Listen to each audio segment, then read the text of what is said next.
Hola, muy buenos días, bienvenidas y bienvenidos a un programa de Coffee Brain. Soy la doctora Kitsia Ruiz Navarro, médica psiquiatra, en compañía del equipo de Brain and Mind. Está con nosotros la doctora Guadalupe Castro. Ella es psiquiatra, psiquiatra infantil y terapeuta familiar. Buenos días, Lupita, bienvenida. Gracias, buenos días a todos.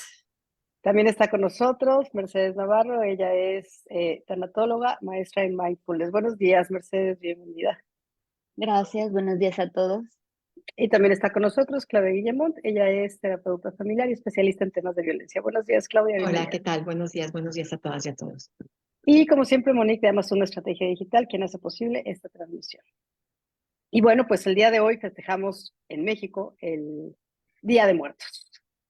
El tema de hoy es recordar con amor y no con sufrimiento. Y al final, yo creo que saber que por lo menos una vez al año vamos a recordar a las personas que ya no están con nosotros despierta como muchas emociones, ¿no? Platicábamos hace ratito antes de empezar que como hay personas que logran como superarlo y es un día de muertos más y hay quienes viene esta época y resulta como un sufrimiento y mucha angustia y mucho dolor.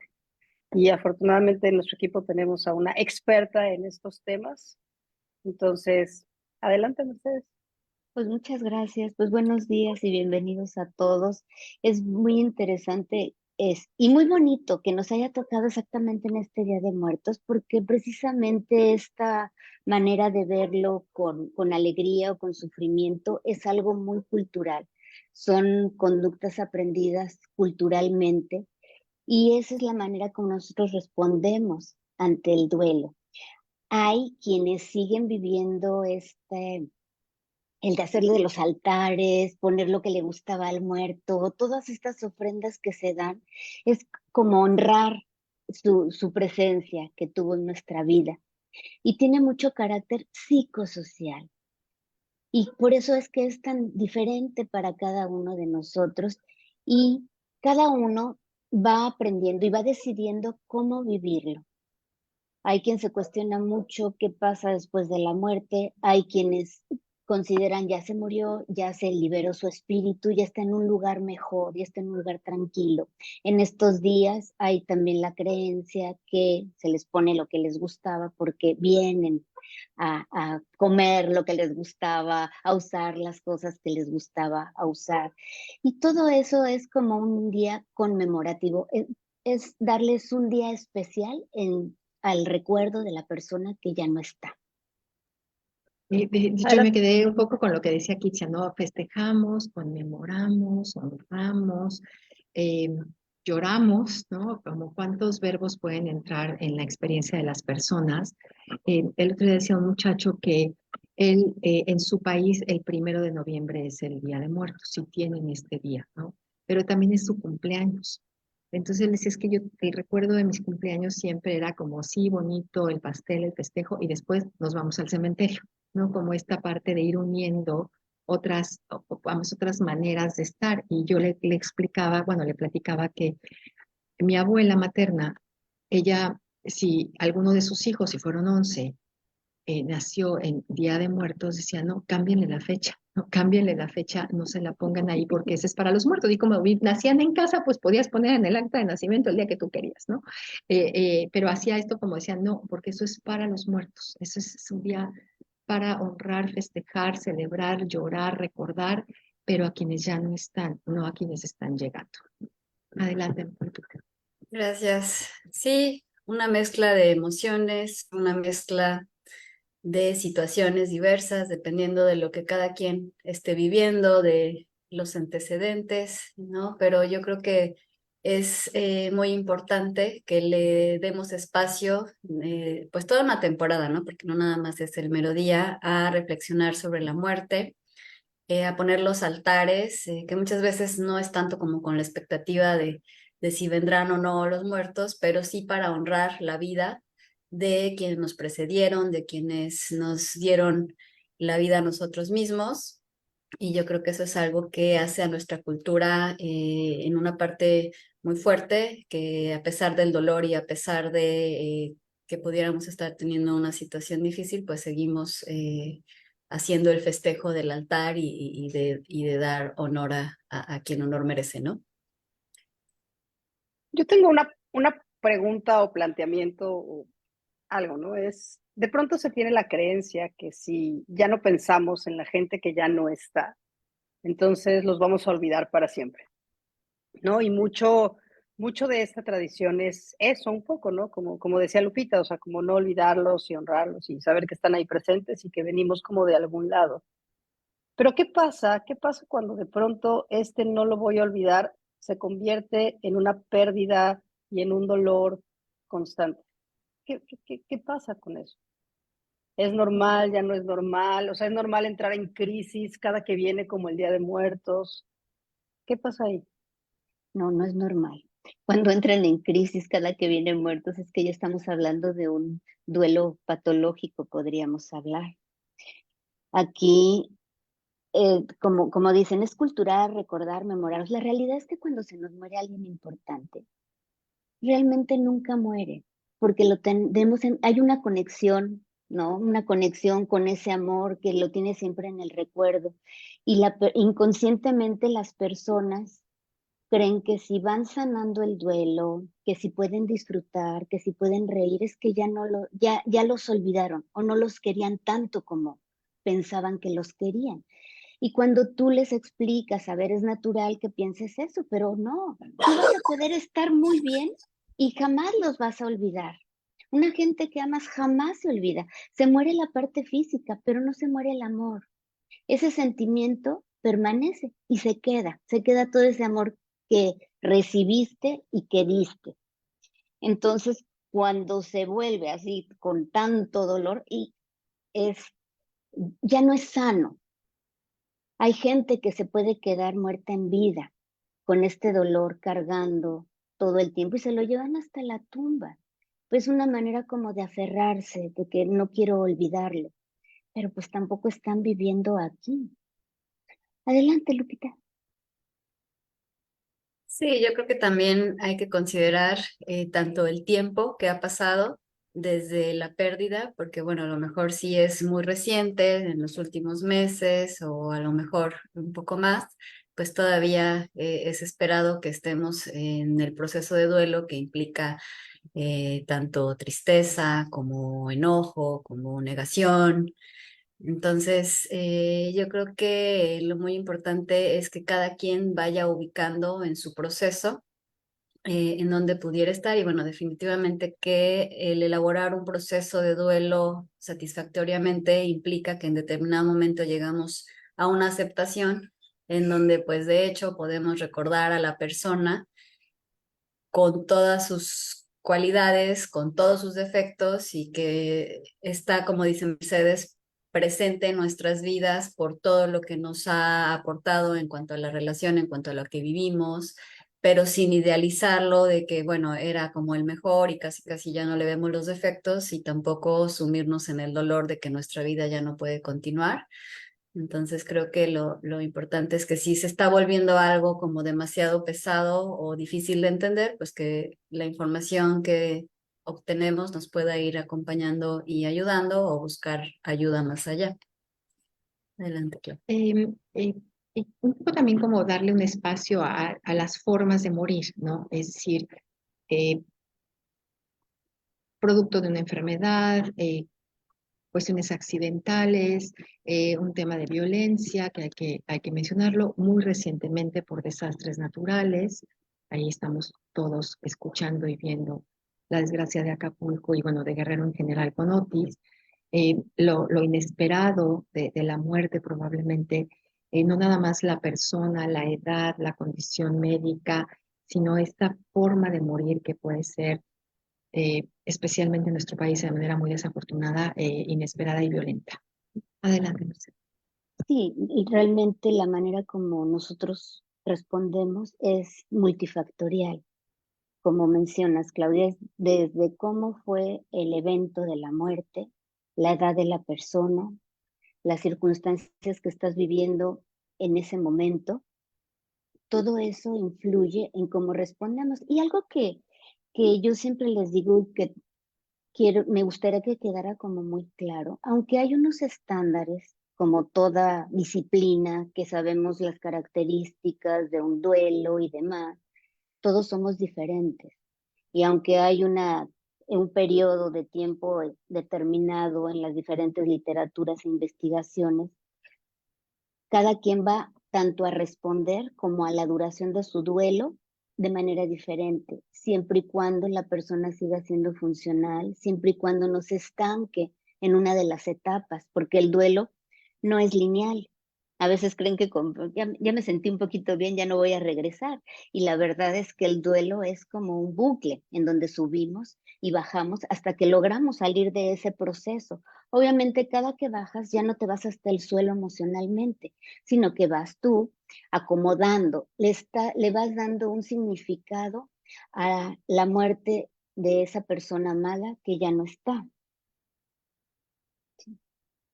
Sí, y como dice Claudia, pues también tiene que ver a lo mejor con la forma de la muerte, con el tiempo, la etapa de la vida. No es lo mismo que se pierda, por ejemplo, a los padres durante la infancia o la adolescencia que en una edad adulta.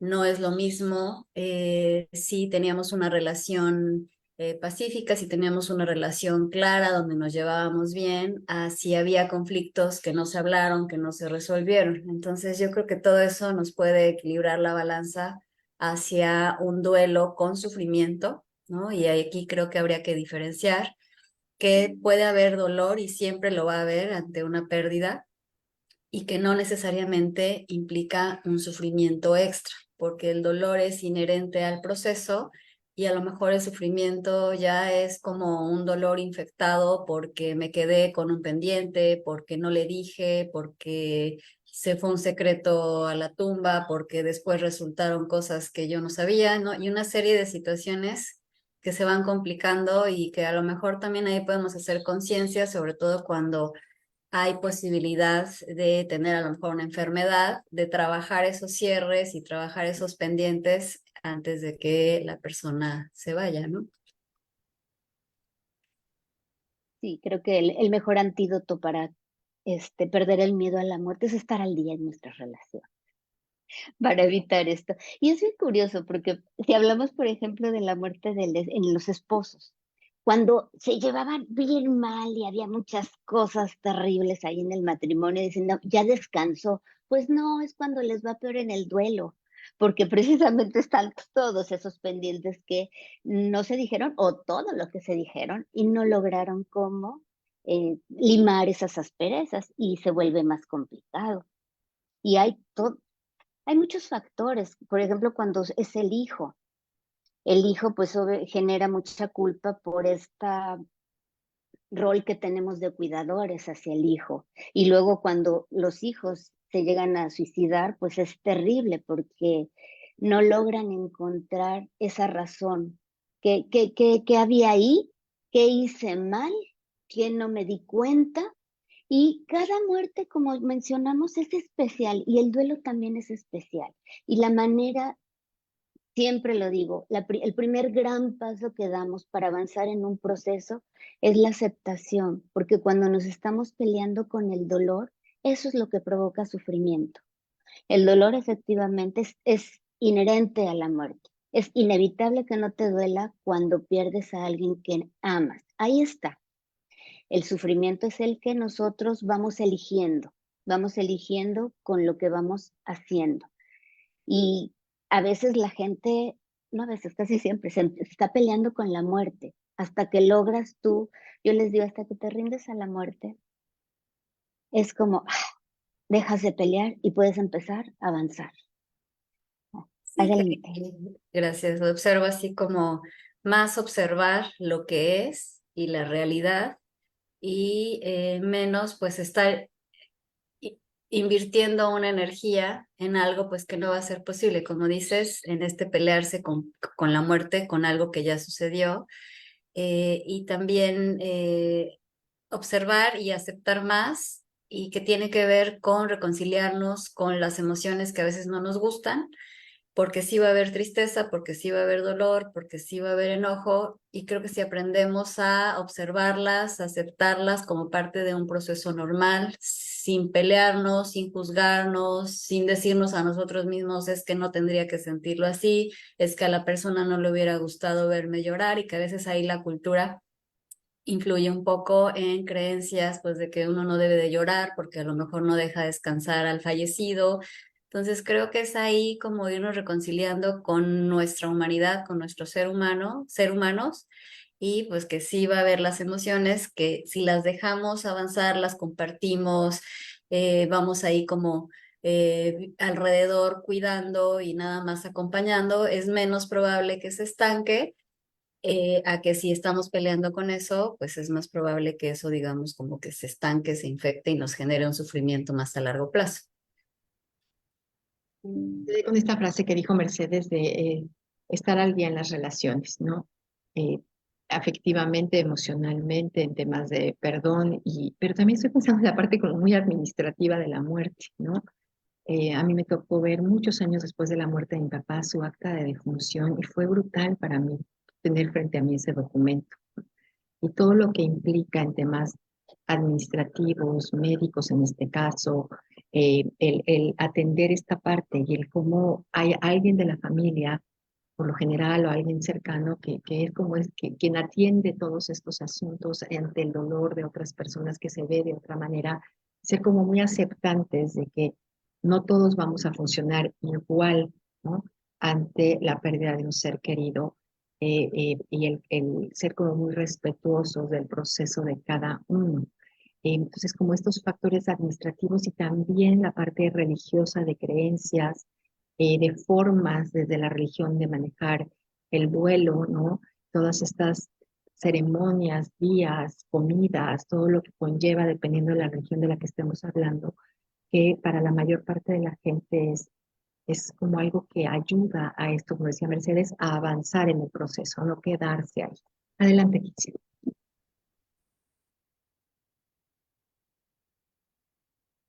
Ya, que retomo esto último que dices y pues a mí me sale una pregunta, ¿no? Porque es algo que escucho todos los días. ¿Cuál es el rol justamente de la espiritualidad en todo este proceso? ¿No? O espiritualidad sin ponerle nombre. Los seres humanos, por naturaleza, tenemos una parte de nuestro cerebro que se encarga de la espiritualidad, ¿no? Y es esta necesidad del ser humano desde la época de las cavernas de tratar de entender eso que nuestro razonamiento limitado no puede explicar. Y esa es parte de nuestra espiritualidad. Ya lo que vemos en el día de hoy, pues ya son como formas de practicarla, pero ¿cuál sería la importancia de esta espiritualidad en el proceso del duelo? Es básico, es el soporte. Todos los seres humanos somos espirituales y esa es la parte que te sostiene. Cuando llegan conmigo en esos primeros días que vienen deshechos y que obviamente las creencias, toda nuestra escala de valores se voltea de cabeza, dejamos de creer, si tenemos una creencia religiosa, nos peleamos con Dios y todo es aceptable y todo es válido. Y les digo, ¿y sabes qué es lo que te trae aquí? ¿Sabes qué te hace parar? ¿Sabes qué te hizo pedir ayuda? Tu parte espiritual, esa fuerza interna que te mueve. Esa es la importancia de que fomentemos la espiritualidad. Hay muchas formas, no necesariamente la religión. Las religiones están hechas precisamente para fortalecer la parte espiritual, pero no necesariamente tiene que ser una religión para hacer esto. Hay muchos medios en el día a día, nos vamos fortaleciendo como seres humanos espirituales, cómo nos conducimos, cómo convivimos, cómo percibimos al otro, qué tan presentes estamos en cada momento de nuestro día a día. Todo eso nos va haciendo más fuertes en la parte espiritual. Y eso es lo que también te hace resiliente. Entonces, claro que en un duelo ante la muerte, esta parte es la que nos va a ayudar a hacer resiliencia.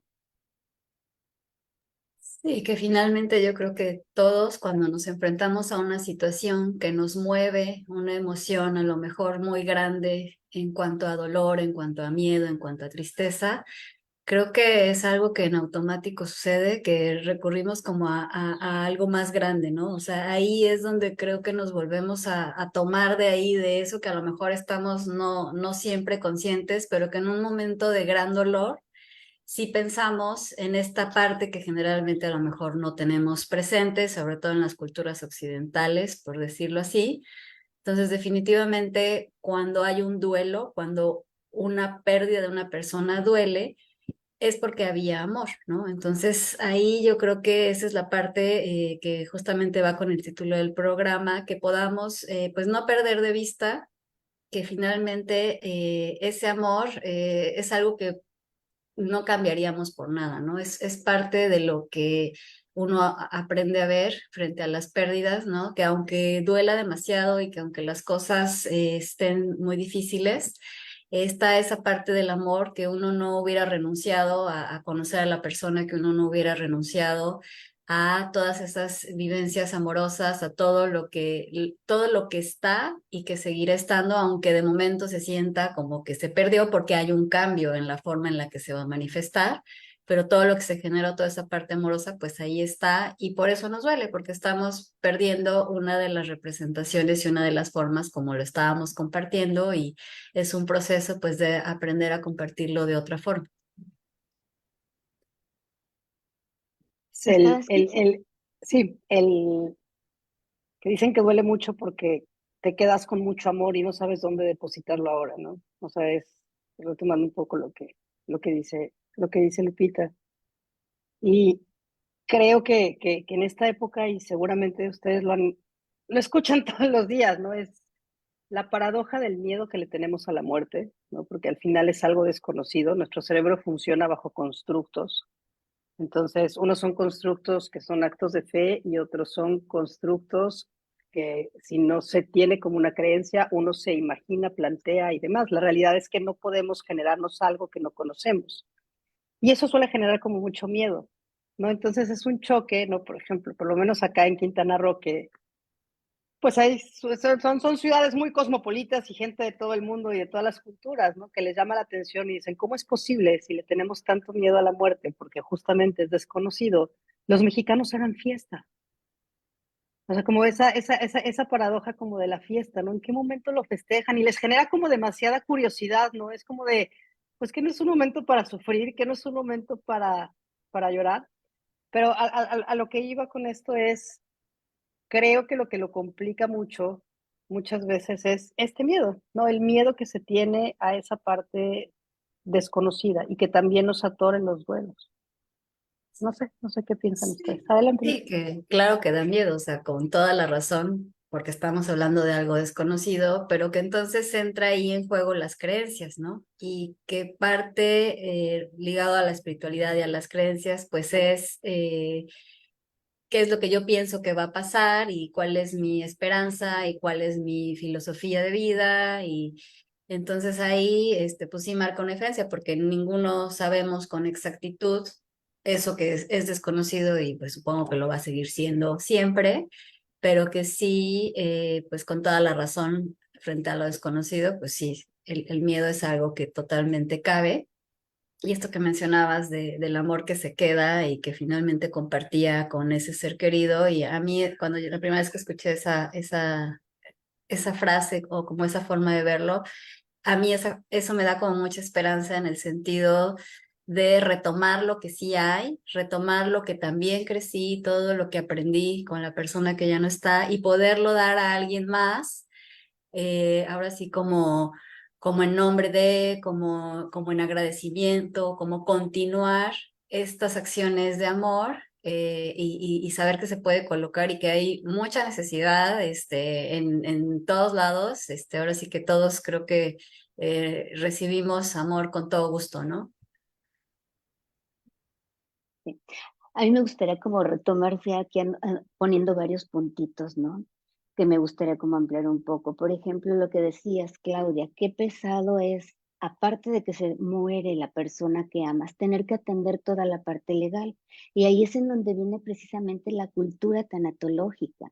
Tenemos que tener todo listo, porque ya de por sí la carga es grande como para tener que resolver. Y cuando todo ya lo tienes súper ordenado, pues para los que se quedan, para el doliente es más ligero, ya nada más podría como coger la carpeta de instrucciones y pedirle a alguien que lleve a cabo todo, ¿no? Y tú poderte enfocar en tu dolor.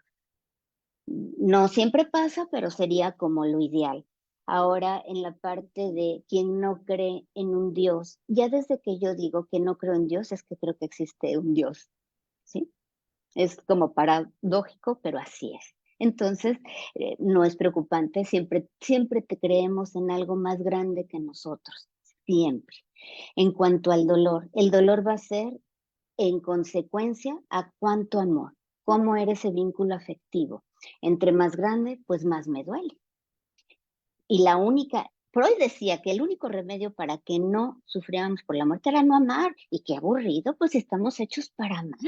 Es como el costo de amar, el experimentar el dolor de la separación, el dolor ya sea por físicamente, por lo que sea, o por la muerte. Pero ese es el costo. Y eso es algo también muy lindo. Yo recuerdo hace muchos años cuando murió mi hija, que luego me metí a las profundidades de investigar la muerte. Un profesor me dijo, bueno, yo te voy a quitar tu dolor. Ok, solo que hay una condición, no vas a recordar nada. ¿Aceptas? Y dije, no, me quedo con lo que tengo, con la experiencia de vida compartida, que es lo que se queda en uno, es lo que te llena, es lo que te dejan. Y ya, por ejemplo, ahora porque se hace un día especial, pero como les digo, todos somos diferentes. A través del tiempo cada quien le va a dar un significado a esos seres que no están, como mencionó al principio Lupita, el altar para venerarlos. Y también otra cosa que dijiste, Lupita, en nuestras obras, ¿cómo honramos el paso de este ser en nuestra vida? Pues muchas veces replicando lo que nos dejó, lo que nos enseñó. Es como trasciende la gente, es como siempre se queda en nosotros.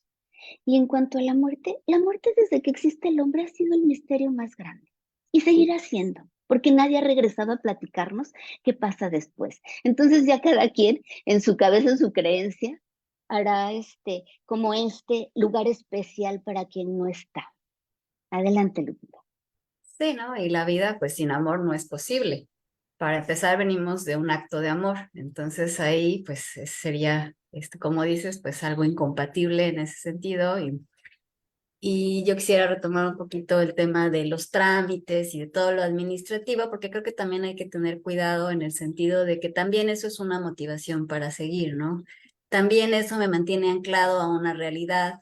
También a través de eso puedo tener acciones que sigan ayudando a la familia. Entonces, creo que hay que tener cuidado como con no tratar de descargar por completo a la persona y casi tú siéntate a llorar en esa esquina que yo me voy a hacer cargo de todo. Creo que hay que tener cuidado y respeto de lo que cada quien siente que tiene que arreglar.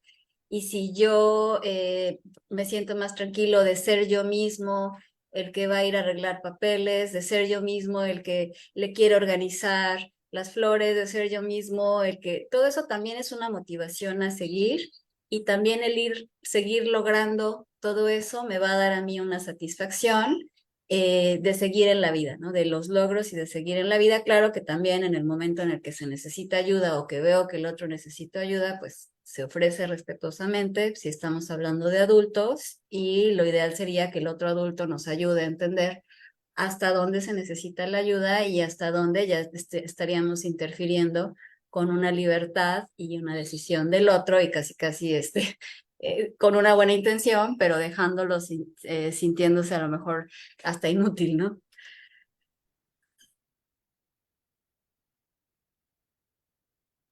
Con esta parte de la cultura tanatológica, como bien lo nombró Mercedes, yo quisiera como también no olvidar todo lo antes de y todos los preparativos que quizá uno tiene que hacer, ¿no? Y que son parte de hacer conciencia, o sea, hacer consciente nuestra propia mortalidad y que le damos muchas vueltas, ¿no? Y en realidad, yo creo que si queremos a nuestros seres queridos, lo mejor es dejar testamentos, servicios funerarios pagados, como ese manual que mencionaba, ¿no? Que a lo mejor no tiene que ser como un manual, pero así como hay el extremo de la gente que dice no lo hago porque qué miedo, ¿no? Porque entonces significa que algo puede pasar, o entonces significa que si voy por mis servicios funerarios, entonces me voy a morir y todas estas supersticiones. También está como el otro extremo, ¿no? De decir, pues yo ya voy a estar muerto, hay que los que se queden lo arreglen, ¿no? Como esa postura como muy egoísta. Es bien difícil encontrar como ese término medio y yo creo que parte de la cultura tanatológica y lo que puede permitirle a la gente que se queda, que realmente lleve su proceso de duelo, es que nosotros nos hagamos responsables de lo que tenemos que dejar listo para cuando ya no estemos en este mundo. Adelante, Mercedes. Sí, efectivamente, esa es la finalidad. Y realmente al momento cada quien va a actuar desde su corazón. Yo siempre digo, lo que hiciste o lo que estás haciendo es la mejor respuesta que puedes dar ante este momento de dolor. Y ahí ya sabrá la persona, porque hay también, que aunque dejaron y dijeron, yo quiero que me cremen y me avienten al mar o me lleven a tal lado, a veces los familiares que se quedan dicen, no, nosotros ahorita no podemos llevarlo a tal lado, ¿no? Ya no se va a dar cuenta, ¿no? Y más bien hacen algo, mejor que me quede cerquita, en un lugar donde yo cuando quiera irlo a visitar, ahí lo tenga. Y no pasa nada también. Es cómo te sientes tú de cómodo con hacer esto y de haber abierto ese diálogo y más que nada que en ese momento de la muerte, cuando hay la oportunidad, la persona se pueda ir acompañada, se pueda ir de tu mano, se pueda ir rodeada de ese amor, de esa familia. Eso es como la muerte ideal, ¿no? Una muerte dulce, en donde estás muriendo ahí en tu casita. Y todo eso va aligerando también este proceso de duelo y la manera de ver la muerte. El miedo a la muerte sí es natural. Yo creo, y en experiencia propia, también se puede quitar, ¿no? A mí me han preguntado muchas veces, ¿tienes miedo a la muerte? Pues no. Una vez me dijeron, oye, yo me imagino, te imagino en un avión que se va a caer, ¿qué harías? Y les dije, pues la verdad es que no sé, porque puedo ser muy tanatóloga. Y a la mera hora de verlo, aunque digo que no tengo miedo a la muerte, en ese momento yo no sé cómo voy a reaccionar. Y eso es lo que tenemos que tener en cuenta. Somos seres humanos, reaccionamos diferente, tenemos mecanismos de defensa diferente y aún en una misma familia que se murió una persona que los vinculaba, todos van a reaccionar diferente y todo es válido y tenemos que aprender a respetar esa manera de, esa manifestación y esa temporalidad que les lleve resolver este proceso, siempre y cuando lo vivan de una manera regulada, les digo siempre, regulada. ¿Sí? Adelante, Lupita. Sí, yo creo que ese es justamente, debería ser el objetivo, ¿no? A lo mejor de la graduación de esta vida, que es pasar a la siguiente etapa, que bueno, tiene que ser a través de la muerte y sería maravilloso que todos pudiéramos como hacer una conciencia respecto de lo importante que a lo mejor sería irnos en paz, no dejando un halo de sufrimiento a lo mejor tan grande o tan doloroso, ¿no? Para nuestros seres queridos. Y esto que mencionas tú y que menciona Kitsia, que me parece que sería solamente posible a través de la reconciliación con la muerte, a través de la reconciliación, que creo que parte de lo que hacemos en estas fiestas es eso, ¿no? Como no verlo como algo trágico, sino al contrario, ¿no? Como un proceso que puede ser hasta festejado. Y bueno, ahorita estoy pensando que lo relacioné con una graduación y una graduación se festeja, ¿no? Que nuestra vida, irnos de esta vida sea un festejo porque ya cerramos, porque ya hicimos, porque nos reconciliamos.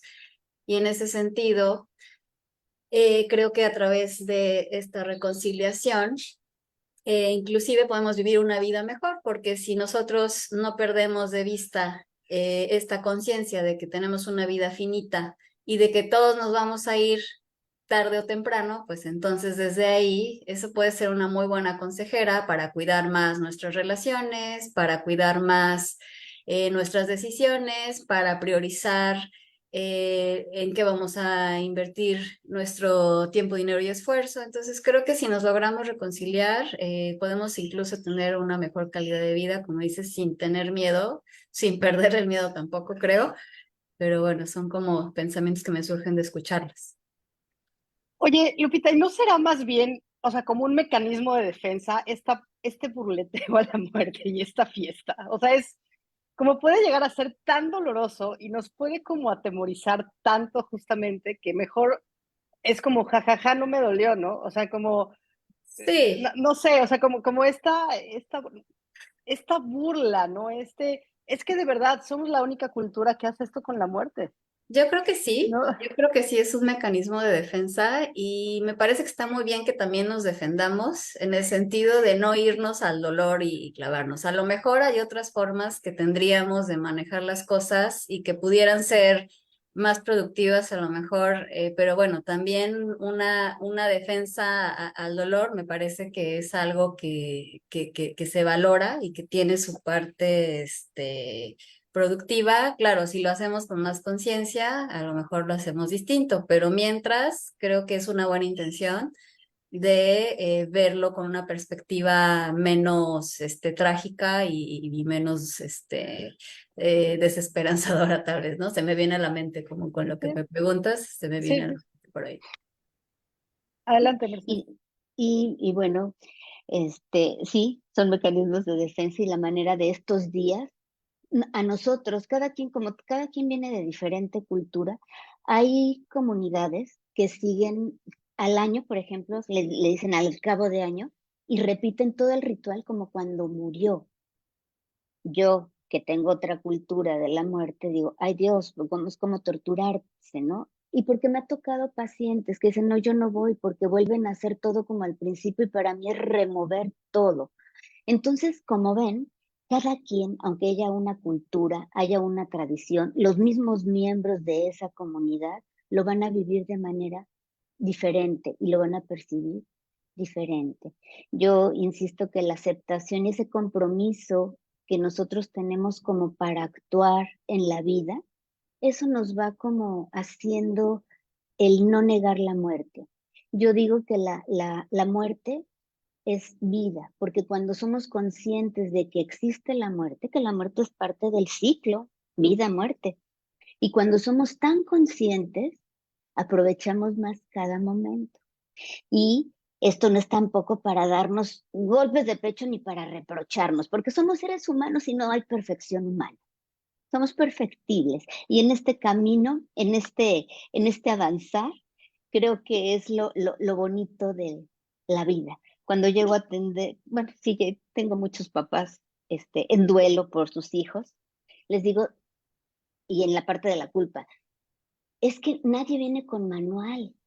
Y si vinieran con manual los hijos, sería bien aburrida la vida, porque entonces ya tendrías paso uno, paso dos. ¿En dónde se iba a expandir nuestra creatividad? Eso es lo bonito de la vida. Y creo que no le podría poner a lo mejor la palabra bonito de la muerte, sino nada más ser como consciente, no estar como temeroso, voy a hacer esto porque mañana ¿qué tal que me muero? No, realmente vivir pleno lo que tengamos de tiempo en la medida de lo posible.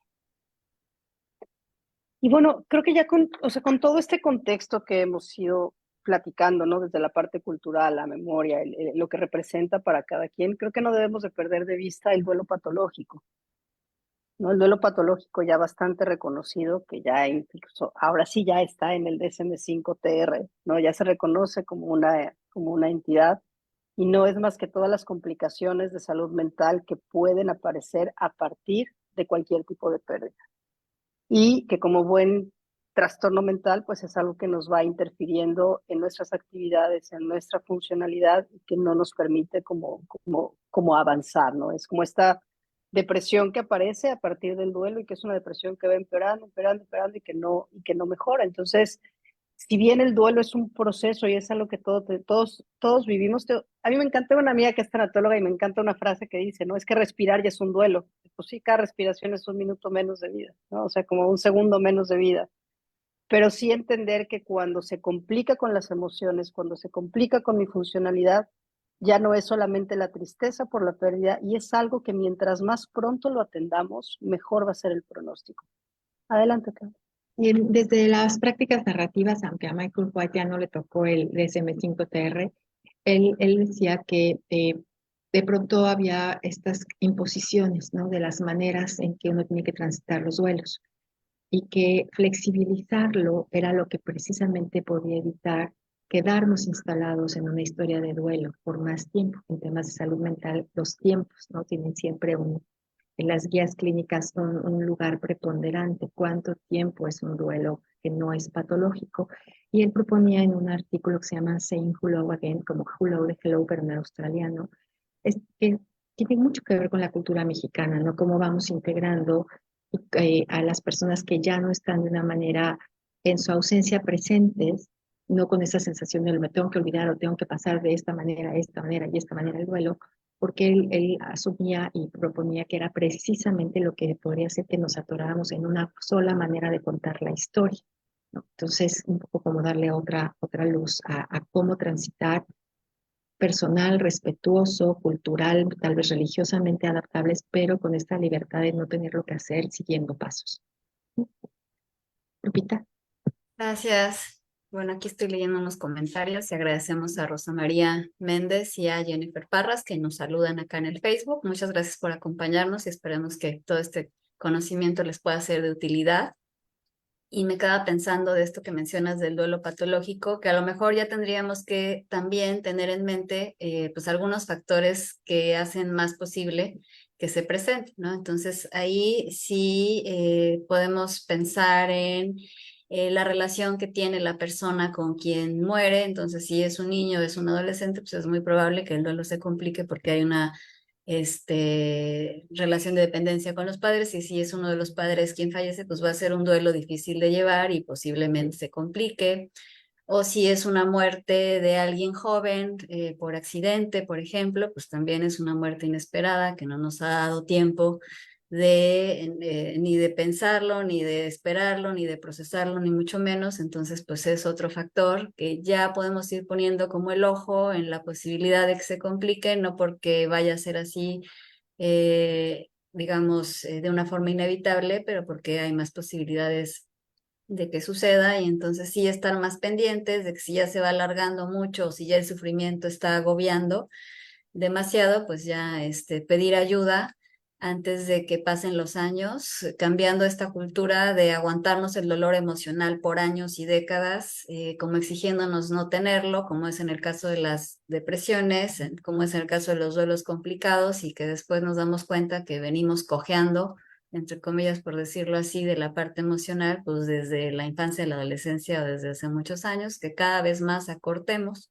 esos periodos en que nos aguantamos estos dolores emocionales y pidamos ayuda, porque es más fácil resolverlo antes de que sigamos complicándonos con otras áreas por un dolor pues que nos cuesta trabajo aceptar, porque pues desafortunadamente todavía hay estigma, pero cada vez menos, afortunadamente.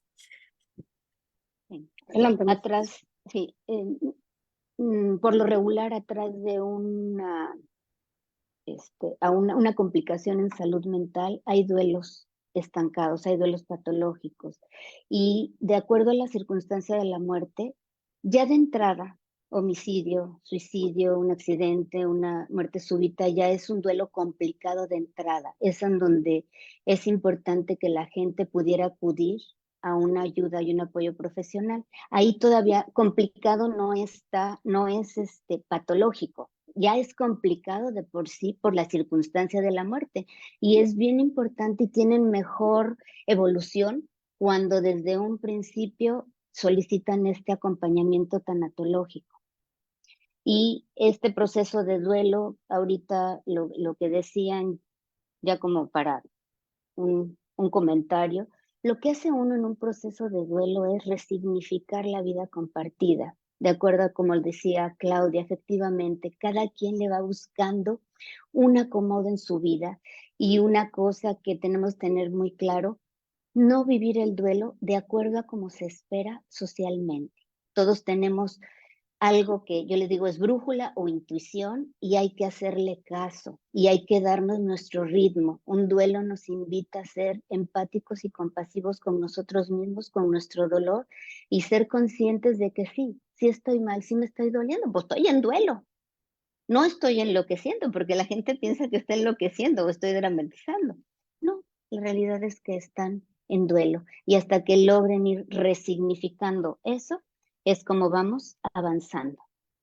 Adelante, Pepita. Sí, definitivamente. Y bueno, igual para ir cerrando, yo pues recordaría esta parte que me parece fundamental, de jamás vivir estos procesos solos. O sea, somos seres sociables y sobre todo en momentos de pérdida, de dolor, de tristeza, requerimos la cercanía, la conexión con otros seres humanos. Ese afecto que teníamos depositado físicamente en la persona que se fue, se queda un tiempo por ahí volando y necesitamos redistribuirlo entre otros seres significativos. Claro que la relación nunca va a ser la misma, pero parte de la recuperación pues es compartirlo con alguien. Si por ahí nuestras relaciones son conflictivas, no tenemos como mucha posibilidad de hacerlo, pues entonces hay que buscar ayuda. Si siento que me estoy quedando aislado, que me estoy quedando solo, hay que levantar la mano, si se puede con una amistad, con un familiar, y si no, pues también para eso hay espacios profesionales en donde podemos ir evaluando si la situación requiere alguna otra intervención, y a veces solamente observar y ver un poquito más claro el mapa, digo yo, nos ayuda a encontrar caminos hacia nuestro bienestar y hacia nuestra recuperación de un proceso que normalmente duele, pero sin que se nos complique. Adelante, El do- Mercedes, comentarios finales. Solo esto, que el dolor compartido es dolor disminuido. Así es de que, aunque en el duelo hay momentos de que necesitamos esta soledad, porque y la muerte te lleva a una introspección, también necesitamos de un abrazo, de un apapacho, de una oreja, no de quien nos juzgue. Entonces creo que es como ir buscando el equilibrio en el avance de este proceso de duelo y sí dejarnos ayudar. Pues yo no sé si se vale decir feliz Día de Muertos, no sé, son como esas cosas, ¿no? Porque cuando hablamos del Halloween, que es como muy americano, dicen Happy Halloween, ¿no? O sea, como, pero es otra cosa completamente diferente, pero bueno, Yo o sea, al diría que final sí que se vale. Yo diría que sí sí que que se se vale, ok, vale bueno, y que pues, a lo mejor hay alguien que esté en duelo pero que no está peleado tampoco con el ser feliz. No estamos tristes y en dolor todo el día ni todo el tiempo, ¿no? ok. Mi Pues opinión. entonces, feliz Día de Muertos a todos. Muchas gracias a todos los que nos acompañaron. Muchas gracias por sus comentarios. Gracias, Lupita, Mercedes, Claudia, Monique de Amazon Estrategia Digital, quien hizo posible la transmisión. Les recuerdo que el programa queda grabado en Facebook, YouTube, Instagram, como Brain and Mind Salud Mental.